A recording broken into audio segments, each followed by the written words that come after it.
हमारे साथ जुड़े रहने के लिए न्यूज के YouTube चैनल को सब्सक्राइब कीजिए, साथ ही बेल आइकन को दबाइए न्यूज की खबरें सबसे पहले देखने के लिए। यह मामला कासगंज जनपद के थाना सिकंदरपुर वैश्य के कादरगंज गांव का है, जहां गंगा के एक हिस्से में पानी न होने के कारण बिना पानी वाले हिस्से में चरवाहे अपने जानवर चराते हैं। ऐसे ही ग्राम कादरगंज निवासी चरवाहा गिरीश प्रतिदिन अपनी 300 भेड़ें गंगा की तलहटी में चराने के लिए लेकर जाता था। रोज की भांति आज भी गिरीश अपनी भेड़ों को चरा रहा था। कुछ प्यासी भेड़ें गंगा में एक जगह भरे पानी को पीने लगीं, वहीं पानी पीते ही भेड़ें अचेत हो गईं। ये देखकर चरवाहे गिरीश के हाथ पांव फूल गए।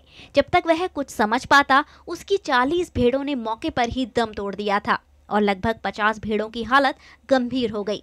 गिरीश ने बताया कि कुछ लोगों की राय पर हमने कुछ भेड़ों को सरसों का तेल पिलाया, जिससे उनकी हालत में सुधार हुआ है। चरवाहे गिरीश ने गड्ढे के उस पानी में षड्यंत्र के तहत जहरीला पदार्थ मिलाने की बात कही है।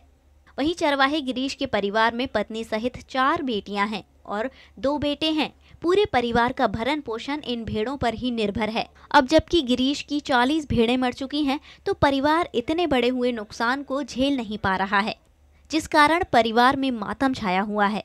सबसे गौर करने वाली बात यह है कि इतनी बड़ी घटना घटने के बाद भी पीड़ित परिवार की मदद करना तो दूर की बात, किसी प्रशासनिक अधिकारी ने घटना स्थल का मुआयना तक करना जरूरी नहीं समझा। वहीं इस घटना से व्यथित चरवाहे की पत्नी कुसुम का रो रो कर बुरा हाल है और वह प्रशासन से मदद की गुहार लगा रही है और कह रही है कि कैसे उसकी बेटियों की परवरिश होगी। पाई जोड़कर भेड़ें खरीदी थीं, रोज कुआं खोदकर पानी पीते हैं। सरकार हमारी कुछ मदद करे, कुछ आर्थिक सहायता प्रदान करे। फिलहाल पीड़ित चरवाहे गिरीश के परिवार को सरकारी मदद की दरकार है और उसका पूरा परिवार प्रशासन की ओर टकटकी लगाकर मदद की बाह जोह रहा है। जनपद कासगंज के कादरगंज गंगा घाट तलहटी में गंगा के पानी पीने से वहाँ एक चरवाहा की 40 भेड़ें मरी हैं। आखिर क्यों मरी, कैसे मरी, उस चरवाहा से बात करते हैं। आइए। चराए के वहाँ कहीं पानी पियानो सुबह में कहूँ जहर होता हूँ। तो आपने जो है इस भेड़ों की सूचना किसी अधिकारी को कहीं दी आपने? कहूँ नहीं दी, चौकी दी तरील। तो क्या कह दिया चौकी वालों ने? चौकी वाले ने देखता कोई नहीं आया। कोई डॉक्टरों की टीम वगैरह जांच के लिए, सैंपल लेने के लिए कोई आई? कोई नहीं आया, डॉक्टर कोई नहीं आई। तो ये आपने जो भेड़ें खरीदी थी, ये कहाँ से खरीदी थी? ये तो ऐसे 2-4 से गाँव में से खरीद लेंगे। अच्छा, इनसे क्या अपना परिवार का क्या ऐसी से पालन पोषण? हाँ, जाए ऊन फून भी खियाते और इन्हें बच्चा भी खियाते।